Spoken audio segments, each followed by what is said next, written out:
Lessons in Leadership is pleased to welcome William C. Sproule, who is Executive Secretary Treasurer, and also Tom Bender, Education Outreach Director at the Eastern Atlantic States Regional Council of Carpenters. Bill and Tom, good to see you guys. Great to see you, Steve. Thanks for having us today, sir. You got it. Hey, listen, Lessons in Leadership, all about partnerships, collaboration. Talk to us, Bill, about the Carpenters collaboration as it relates to, we were talking about this offline one day, the infection control risk assessment. What is that, and what does it have to do with collaborating? Infection control risk assessment, Steve, or as we use acronyms all the time now in this day and age, is called ICRA.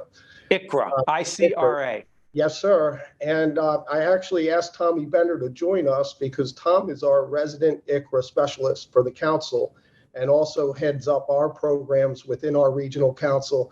And this is also a national program that the United Brotherhood of Carpenters has developed over the years. And I'm really proud to think back when this all got started, and Tommy, correct me if I'm wrong, but it may have been about, 12 or 15 years ago, right in Pittsburgh, which is one of our regional offices. There was a gentleman named Ricky O, and I'm not going to try to pronounce his last name because it's a very, very long, hard to spell name. But Rick, I consider Rick to be kind of like one of the grandfathers of ICRA. He started putting together training manuals and things of that nature and really got this thing rolling to where it is now. And basically, we train our membership. We also train other construction personnel and other union members, as well as architects, engineers, and healthcare personnel for best practices to avoid any kind of issues with regards to infections during an active construction site that's going on within a healthcare facility, or even minor renovation work and things of that nature. It's so dangerous if you have untrained people working around folks that are in healthcare facilities. You can just compound their issues. Yeah, Tom, talk about leading that initiative. What's it been like? To piggyback on what Bill had said, Ricky O did kick this off, and earlier you had asked about collaboration, and this really all started through collaboration with what is called an infection preventionist, and that is someone that through the medical field, their job is to stop any secondary infections in a hospital, whether that's the patient, the staff, or the visitor. And this whole thing got started off between a collaboration between a healthcare network and an IP named Jeff Clare and a carpenter. But overseeing it, there's a lot here. There's a lot that goes into it. And if you think about it from the eyes of a tradesman, what's the difference between building a hotel and a hospital? A lot of concrete, a lot of metal studs, a lot of drywall, a lot of furniture. It's the people you're working around. That's right. That occupy the space now. It's going to also be the people that are going to occupy the space in the future. So this program is more about the why do we need to do this? It's to get the buy-in, because the how we do that every day. So this program is really, it's how do you teach somebody the why behind the facts? And I always say it's similar to having kids. If your kids invite friends over and they walk in the house with muddy shoes and you never told them you don't want muddy shoes in your house, how are they supposed to know you're not allowed to wear muddy shoes? So if you don't tell people your expectations, how can they possibly comply with them? That's good stuff. Mary, go ahead. Yeah, and I'm going to shift gears. This is all about innovation and all things that is just lay people we don't think about, right? We see hospitals go up. We see new construction going up. There's all of these, medi clinics going up. Shifting gears, Bill, talk a little bit about the innovation on the solar energy. I'm sorry, not solar, wind energy. Wind energy. And talk about what the Carpenters is doing in that regard, because there's a ton of innovation there, something that's really one of only maybe the only one in the country, one of only a few in the country. Talk a little bit about that. Sure. Thank you, Mary. We have some really exciting news that just came about. There's a specialized certification that's going to be required for anybody to work offshore on any of the construction vessels for offshore wind, or even on an onshore site. And it's called the GWO, or the Global Wind Organization Training Certification. And it's a 40-hour course.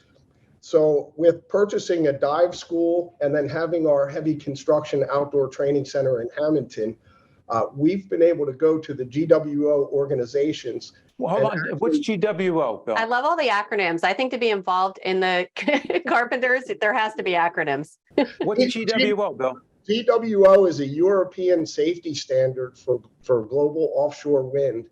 And because the United States didn't have anything set, because the industry is very new to our shores, Steve, they're requiring the GWO training. And once again, it's a 40-hour course. It runs about $3,500 to send somebody away to Massachusetts to actually have them get the certification. And it's only good for 2 years, and then you have to get a recertification. And there's other requirements for safety that are going to be involved as well. But we went out and we've gotten our training centers the ability to provide GWO. And we're actually talking to the other trades that are going to be involved in the process of putting the turbines together. And we're going to allow their journeymen and their apprentices to come through our training right in South Jersey if they so choose.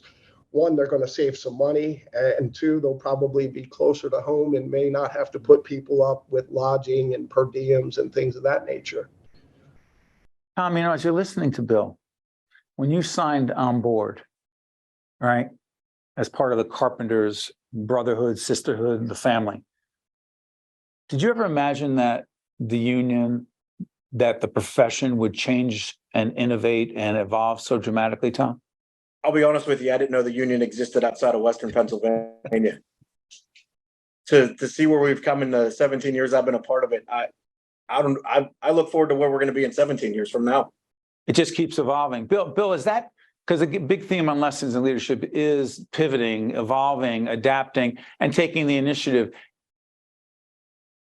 Do you have to drive that on a regular basis, Bill, or is it coming from the organization, or both? I think it took us a while to get to the point where we're at now, Steve. But the answer to your question is yes, it has to be driven from the top and from every level. But we spent the last few years, I've been at the leadership now going on 4.5 years. I actually, myself and my executive board, have an election coming up this August, actually, a little bit over a month away. And we've spent a lot of time building a foundation and getting our employees, our council representatives, organizers, our staff, our administrative people, all in alignment, as well as our training fund folks and the external people that are involved in the process, our contractors, our labor management organizations. So there was a lot of work that went into getting everybody singing from the same song sheet. But man, once you get there, you can really do amazing things. And you want to talk about change, like Tommy mentioned, he was in his bubble in Western PA. I started out as a rep in 1999, and we were the little old South Jersey Regional Council. There was 4 regional councils in New Jersey. There were several in Pennsylvania. So now the footprint that I have under Eastern Atlantic States, which is 1 regional council, that used to be about, I'm going to guess and say 8 to 10 regional councils not that long ago. So you want to talk about some significant change. I've really seen it in my years as a staff member of the United Brotherhood of Carpenters. And you're right, you really do have to adapt and be on your feet and think outside the box if you're going to make things happen. But looking back, sorry for interrupting, Bill, your portfolio, you told me the other day, I was like, what? How big is the portfolio? What states? Okay, so we have New Jersey, we have Pennsylvania, we have West Virginia, the District of Columbia, Maryland, and Delaware. Did I forget anything, Tom? I think I got them all. That's all of them for now. Yeah, and the Carpenters, the longtime partners with us, particularly in our programming that has to do with infrastructure and the trades and labor-related issues. So to Bill and to Tom, I say thank you, and thank you for your partnership and collaboration, gentlemen. All the best. Thank you very much. Thank you, Steve. Thanks for having us. And once again, I hope you guys enjoy the summer, and I hope it doesn't go too quick. Sometimes as we get older, everything just starts going. I know. Way too quick. We're taping this right before the 4th of July. I'll be seen later, and the summer might be over. Thank you, gentlemen. Mary and I will be back on Lessons in Leadership right after this. Stay with us.